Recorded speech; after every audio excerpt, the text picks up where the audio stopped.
Morning Star, Book 1 of 2920, The Last Year of the First Era, by Carlovac Townway. One Morning Star, 2920, Mournhold, Morrowind. Almalexia lay in her bed of fur, dreaming. Not until the sun burned through her window, infusing the light wood and flesh colors of her chamber in a milky glow, did she open her eyes.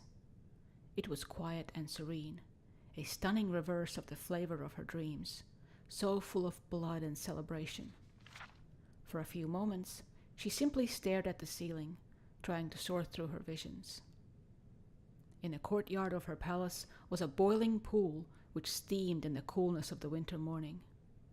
At the wave of her hand, it cleared, and she saw the face and form of her lover Vivec in his study to the north.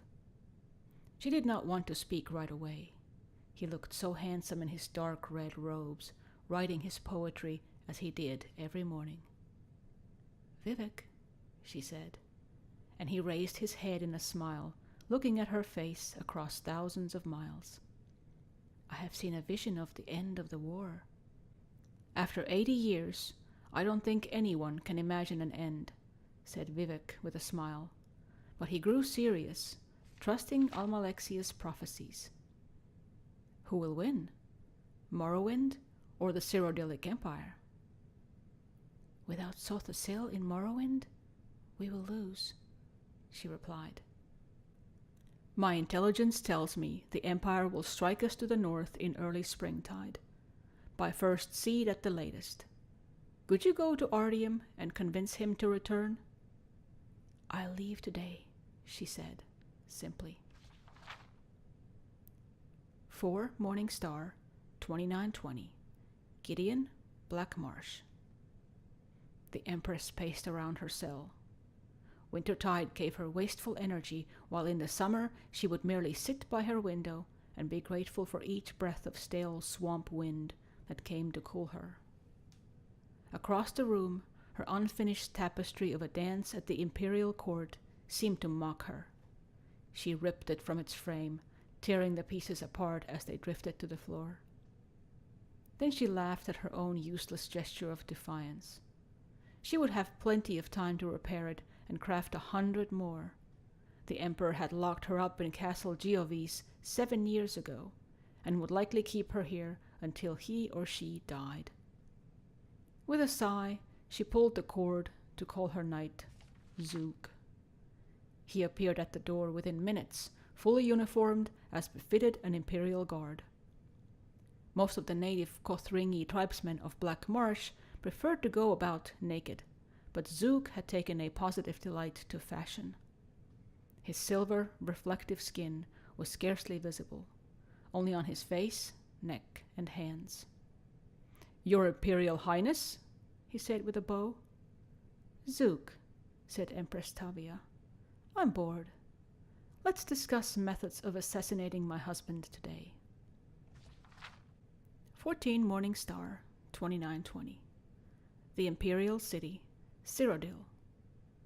The chimes proclaiming Southwind's prayer echoed through the wide boulevards and gardens of the Imperial City, calling all to their temples. The Emperor Riemann III always attended a service at the Temple of the One, while his son and heir Prince Juliek found it more political to attend a service at a different temple for each religious holiday. This year, it was at the Cathedral Benevolence of Mara. The Benevolence's services were mercifully short, but it was not until well after noon that the Emperor was able to return to the palace. By then, the arena combatants were impatiently waiting for the start of the ceremony. The crowd was far less restless, as the potentiate Versidu Shea had arranged for a demonstration from a troupe of Khajiit acrobats. "Your religion is so much more convenient than mine," said the Emperor to his potentate, by way of an apology. "What is the first game?" "A one-on-one battle between 2 able warriors," said the potentate, his scaly skin catching the sun as he rose.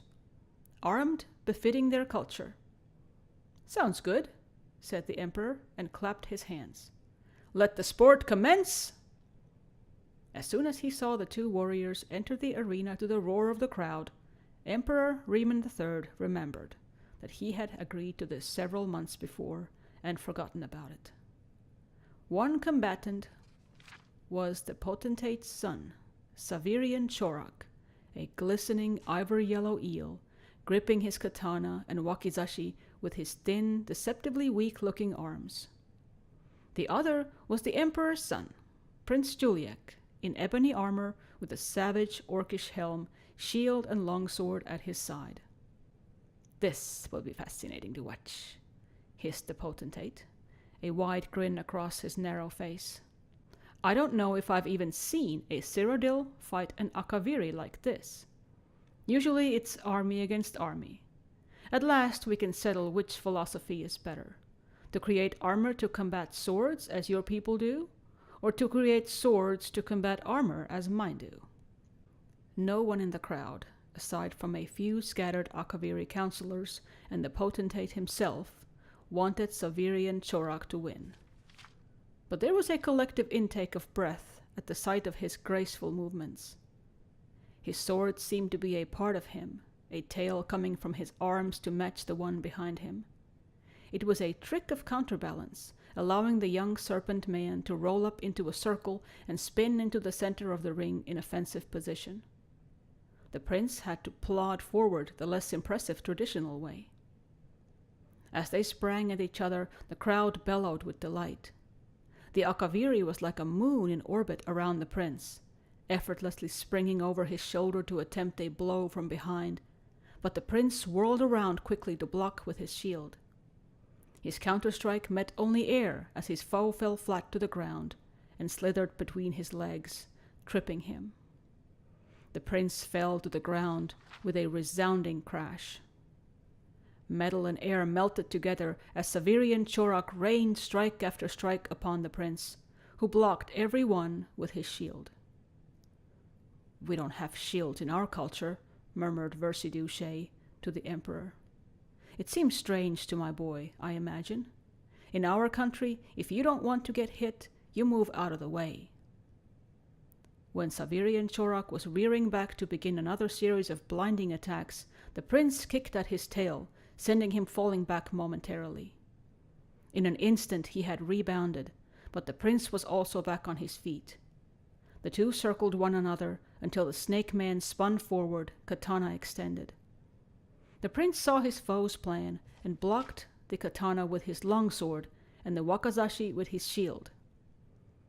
Its short punching blade impaled itself in the metal, and Savirian Chorak was thrown off balance.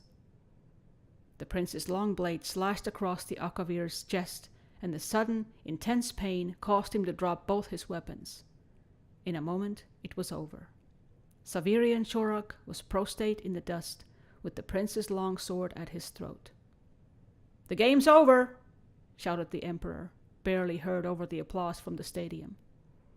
The prince grinned and helped Savirian Chorak up and over to a healer.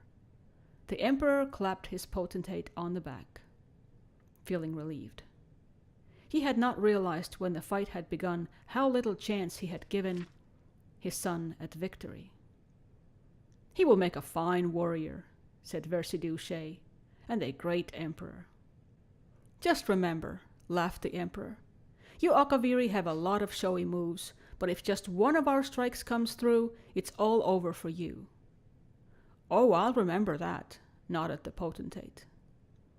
Riemann thought about that comment for the rest of the games and had trouble fully enjoying himself. Could the potentate be another enemy, just as the empress had turned out to be? The matter would bear watching. 21 Morning Star, 2920, Mournhold, Morrowind. "Why don't you wear that green gown I gave you?"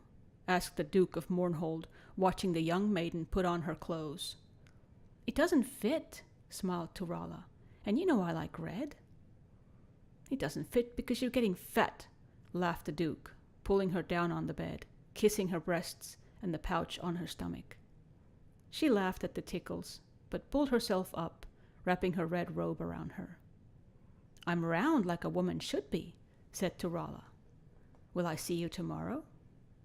"No," said the Duke. I must entertain Vivec tomorrow, and the next day the Duke of Ebonheart is coming. Do you know, I never really appreciated Almalexia and her political skills until she left. It is the same with me, smiled Turala. You will only appreciate me when I'm gone. That's not true at all, snorted the Duke. I appreciate you now. Turala allowed the Duke one last kiss before she was out the door. She kept thinking about what he said. Would he appreciate her more or less when he knew that she was getting fat because she was carrying his child? Would he appreciate her enough to marry her? The year continues in Sun's Dawn. Morning Star, Book 1 of 2920, The Last Year of the First Era, by Carlovac Townway. At the wave of her hand, it cleared, and she saw the face and form of her lover Vivec in his study to the north. She did not want to speak right away. He looked so handsome in his dark room. In the light wood and flesh colors of her chamber in a milky glow did she open her eyes. It was quiet and serene, a stunning reverse of the flavor of her dreams, so full of blood and celebration. For a few moments, she simply stared at the ceiling, trying to sort through her visions. In the courtyard of her palace was a boiling pool which steamed in the coolness of the winter morning. One morning star, 2920, Mournhold, Morrowind. Almalexia lay in her bed of fur, dreaming. Not until the sun burned through her window, infusing